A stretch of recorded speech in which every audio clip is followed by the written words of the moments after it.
আজ আমরা তিনটি গুরুত্বপূর্ণ উপদেশের কথা আলোচনা করব। রূপের ঝলক দিয়ে কি হবে যদি চরিত্রটা ঠিক না থাকে? আবেগ দিয়ে কি হবে যদি বিবেক ঠিক না থাকে?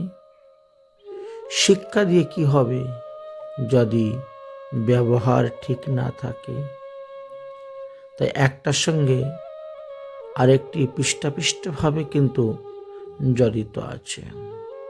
যদি একটাকে বজায় রাখতে না পারো, আরেকটা মূল্যহীন হয়ে পড়ে যাবে।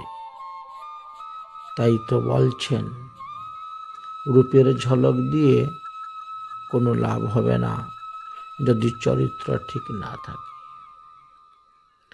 আর আবেগ নিয়ে কাজ করলেও ঠিক হবে না যদি জ্ঞান বিবেক ঠিক না থাকে। আর শিক্ষা দিয়েও বিশেষ কাজ হবে না যদি আপনার কথাবার্তা ব্যবহার চলাফেরা ঠিক না থাকে।